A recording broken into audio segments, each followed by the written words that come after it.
दोस्तों, पृथ्वी की गोद में कई सारे ऐसे पुरातात्विक कलाकृतियां दफन हैं जो हमें संपन्न इंसानी संस्कृति की याद दिलवाते हैं। इन कलाकृतियों की खोज से जुड़े लोगों को ऐसी कलाकृतियां हमेशा ही चौंकाती रहती हैं, क्योंकि जिस प्रकार से ये कई हजार सालों बाद भी उन्हें जस की तस मिलती हैं, वो वास्तव में अचंभे वाली बात ही है। इसीलिए आज की वीडियो में हम बात करने वाले हैं ऐसी ही 12 पुरातात्विक खोजों के बारे में जो सदियों के टाइम स्पैन को निकाल हमारे सामने आई, जिन्होंने इंसानी इतिहास की संपन्न संस्कृति हमारे सामने प्रदर्शित की। तो चलिए शुरू करते हैं हमारी आज की इस वीडियो को। Number 1, the remains of the Roman amphitheatre. ऐसा नहीं है कि हमेशा पुरातात्विक खोजों के लिए खोजकर्ताओं को एक्सकेवेशन साइट्स ढूंढनी पड़ती हों। कभी कभी ऐसी कलाकृतियां खुद ब खुद ही किस्मत से लोगों के सामने आ जाती हैं।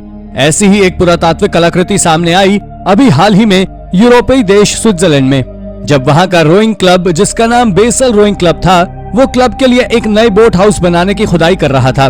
इस खुदाई के दौरान मजदूरों को एक पुरानी इमारत के कुछ ढांचे नजर आए, लेकिन जब आर्गव काउंटन पुरातात्विक विभाग की टीम इसके इंस्पेक्शन के लिए आई और उन्होंने इंस्पेक्शन साइट का अच्छे से मुआयना किया, तब उन्होंने इसका अंदाजा लगाया कि ये रोमन साम्राज्य द्वारा बनाया गया एम्फीथिएटर यानी कि अखाड़ा है, जिसका निर्माण रोमन्स ने शायद 4th सेंचुरी में किया था।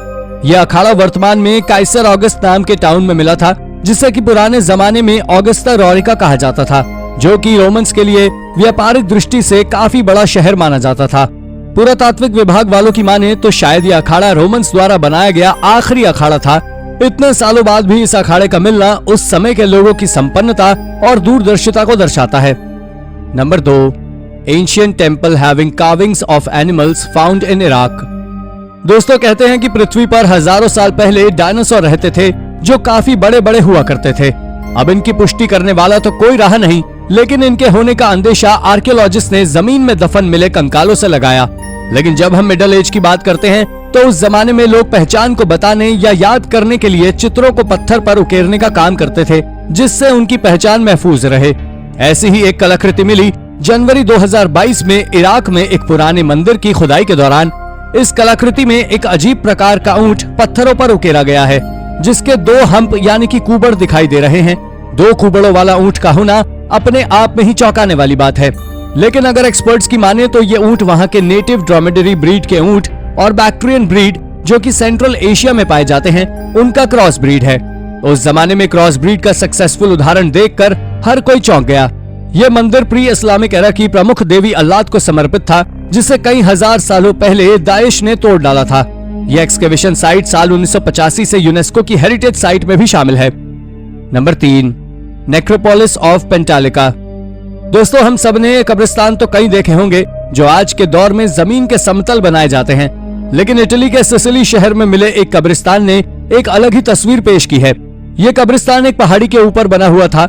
कहा जाता है कि इस कब्रिस्तान को वहां के लोगों ने 3300 बीसी से लेकर लगभग 2700 बीसी तक उपयोग किया।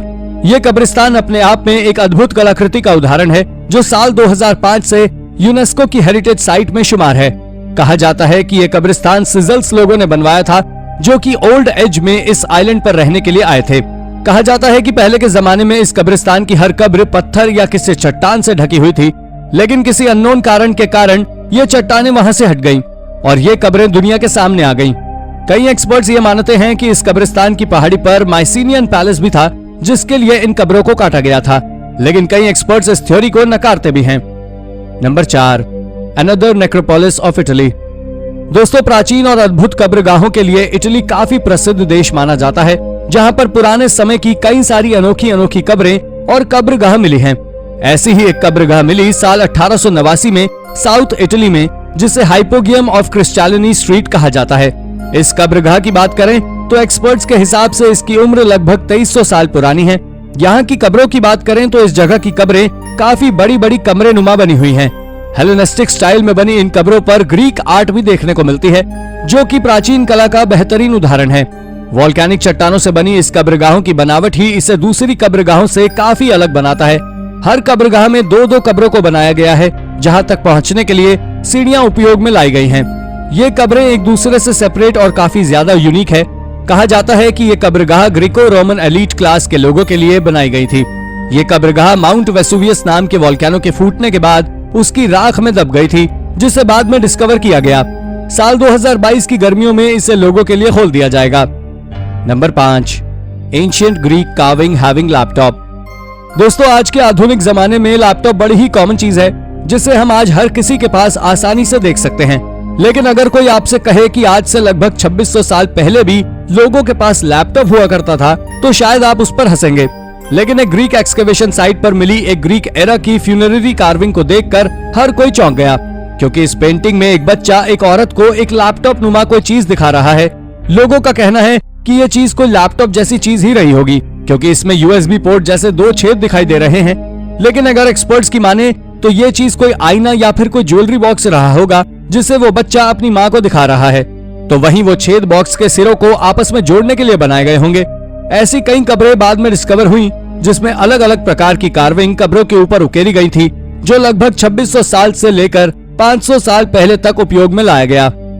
Number 6, Roman mosaic found in Berkshire. Europe में कई सारी ऐसी एक्सकेवेशन साइट्स हैं जो रोमन एरा से जुड़ी हुई हैं। ये हम सभी जानते हैं कि रोमन साम्राज्य कला और कलाकृतियों के मामले में काफी ज्यादा समृद्ध रहा है, जिसके प्रमाण आज भी हमें इतिहास के पन्नों में देखने को मिलते रहते हैं। ऐसी ही एक साइट बर्कशायर में मिली साल 2016 में, जिसका एक्सकेवेशन का काम 2019 में जाकर खत्म हुआ। इस एक्सकेवेशन में रोमन एरा की कलाकृति मिली, जिसके बारे में कहा गया कि ये 4वीं सेंचुरी में बने हुए एक बंगले का हिस्सा है। इस कलाकृति पर बने हुए चित्रों को ओल्ड ग्रीक माइथोलॉजी से लिया गया है, जिसमें बेलेरोफोन और पॉलिप्स की विजयों को प्रमुखता दिखाया गया है। इस कलाकृति में घोड़ों की भी कई चित्र हैं, जो बंगले के स्वामी के घोड़ों में रुचि को दर्शाता है। हिस्टोरियंस और आर्कियोलॉजिस्ट इस कलाकृति में दिखाई गई पेलिप्स और किंग के बीच की दौड़ को लेकर काफी ज्यादा उत्साहित हैं। इस कलाकृति पर लिखे एक मोटो को लेकर भी काफी ज्यादा संशय है, क्योंकि उस पर लिखा हुआ था आई वॉन्ट टू लिव। अमूमन ऐसे मोटोज रोमन और ब्रिटिश एरा में उपयोग नहीं किए जाते। इसको लेकर हिस्टोरियंस के अलग अलग व्यूज हैं, जिसे अभी तक कुछ सही ढंग से बताया नहीं गया। Number 7, floorboard diaries. दोस्तों, रोज की दिनचर्या को लेकर डायरी लिखना तो कई लोगों की आदत में शुमार होता है, लेकिन क्या आपने किसी को अपनी इस आदत को पूरा करने के लिए फ्लोरबोर्ड के ऊपर लिखते हुए देखा है?